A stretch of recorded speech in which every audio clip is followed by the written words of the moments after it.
예, 안녕하십니까. 여러분들의 백만장자입니다. 사랑합니다, 여러분. 예, 다들, 명절 잘 쉬시고 잘 보내시고 계신지 모르겠습니다. 저 같은 경우에는 토요일부터 일요일 어제 저녁 늦게까지 폭풍 일정을 소화하느라 또 타지에 막 다니면서 폭풍 일정 소화하고 뭐 만나고 뭐 이렇게 해서 했는데요.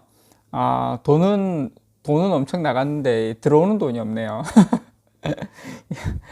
하여튼 여러분들 그 설 명절 다들 즐겁게 다 잘 보내시리라고 생각을 합니다. 요즘 또 코로나 때문에 이렇게 또 많이 막 이렇게 지인들하고 만날 수 있는 상황이 아니고 이렇게 좀 각계 전투로 해서 또 만나고 이래야 되다 보니까 더 힘들 수도 있는 것 같아요. 아예 뭐 코로나 핑계로 이렇게 또 이렇게 살짝 그냥 비껴가면은 또 상관이 없는데 이렇게 소소하게 다 못 뭉치니까 일정을 빠듯하게 해서 또 만나야 되면 또 더 힘들 수도 있다. 또 코로나가 또 주는 이런 변화가 이런 게 있네요. 자, 저는 오늘 여러분들에게 재밌는 이야기 좀 전달 좀 해드리도록 하겠습니다. 썰이면 썰인데, 일단 삼성전자의 지금 가장 향후 미래의 성장 동력은 여러분 다들 아시는 것처럼 파운드리입니다. 파운드리.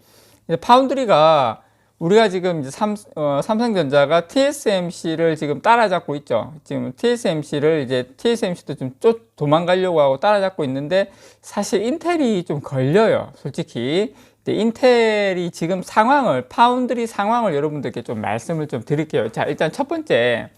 인텔이 지금 GPU, 원래 인텔은 CPU가 강자죠. GPU 같은 경우에는 외장 그래픽 시장이 있는데, 요 외장 그래픽 카드 GPU 시장에서 사실 한 20년 전, 21년, 2000년대 초반에 사실 철수를 했어요. 철수를 했는데, 지금 화려한 부활이라고 하긴 그렇지만, GPU 시장에서 뛰어들어서 이제 조만간 제품이 나옵니다, 여러분. 인텔의 그래픽 카드가 이름이 이제 아크인데요. 이제 엔비디아는 지포스, AMD는 라데온 이렇게 이제 지금 현재는 엔비디아와 AMD가 양분된 시장입니다. GPU 같은 경우에는 그러니까 생산은 TSMC에서 하고 있고 엔비디아의 지포스 같은 경우에는 삼성전자에서도 하고 있죠. 삼성전자 제가 알고 있기로는 한 8나노 정도대에서 하고 있는 걸로 알고 있어요. 삼성전자에서는. 근데 AMD 같은 경우에는 7나노에서 하고 있습니다. TSMC에서. 이번에 인텔에서 만드는 아크, 이제 요게 지금 TSMC의 6나노에서 해요. 6나노 공정에서 이 제품을 만듭니다, 여러분. 삼성전자하고 TSMC가 다른 반도체 주문도 빽빽한데 TSMC가 일단 인텔의 손은 들어줬어요.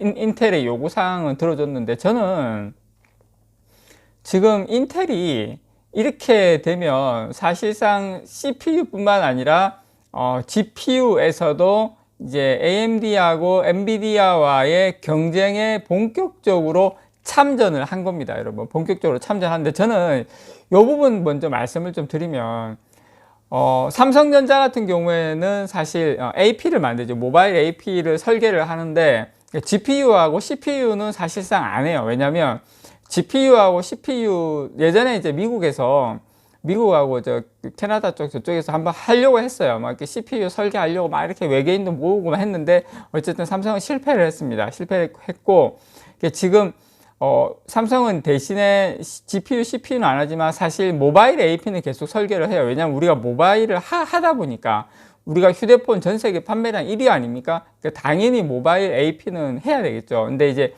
GPU와 CPU까지 하지는 않아요. 왜냐하면 AMD라든지 엔비디아와 굳이 경쟁할 필요가 없으니까.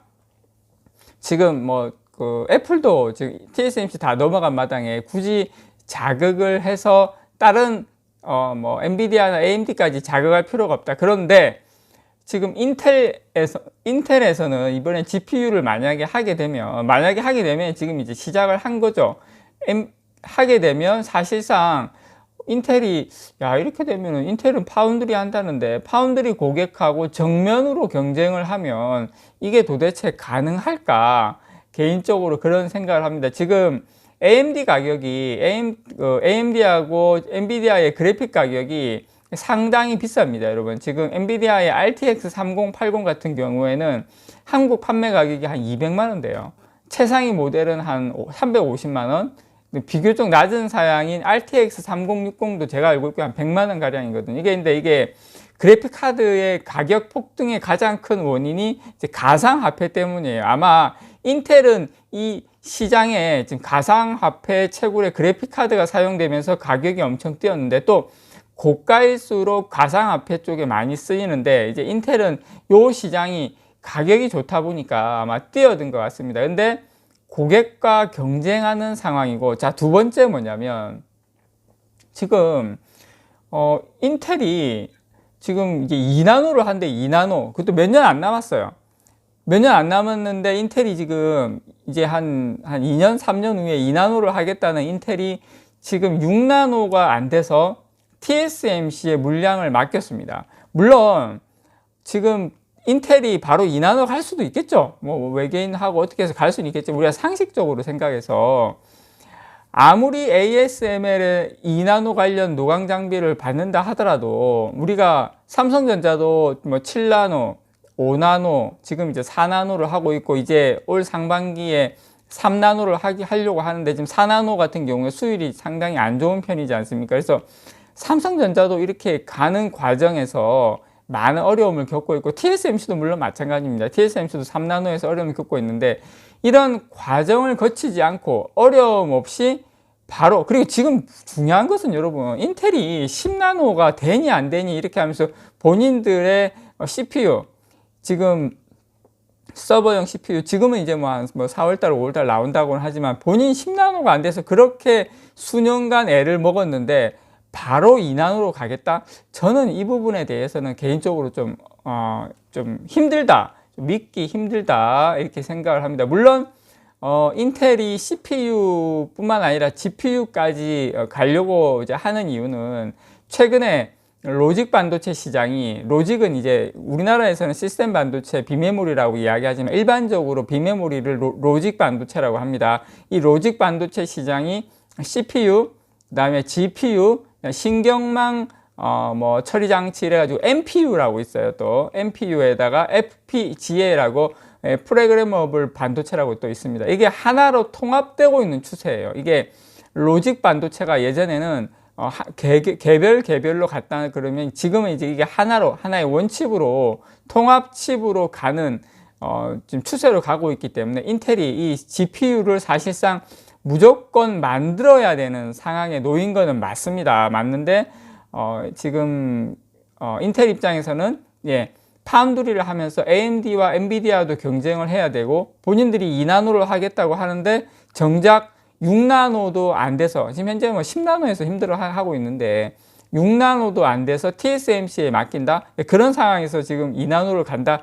저는 사실상 우리 마음속에 남아있는 그 인텔에 대한 막연한 두려움, 저는 사실 워낙 인텔이 잘 나가는 것을 봤기 때문에, 근데 지금 인텔의 약간 두려운 부분은 사실 있었지만, 최근에 이제 이런 행보를 봤을 때는 사실상 좀 힘들지 않나, 파운드리도 그렇고 여러 가지 이런 부분에서 힘들지 않나. 그리고 인텔이 만약에 GPU에서 어느 정도 성공을 한다면 이제 완전히 갈라서는 건데, AMD나 엔비디아에 그 파운드리를 본인들이 어떤 방향으로 가져가려고 하는 건지 도대체 제 개인적인 생각에는 이해가 안 된다. 그렇게 여러분들께 말씀드리고 싶습니다. 이상 여러분들의 백만장자였습니다. 사랑합니다, 여러분.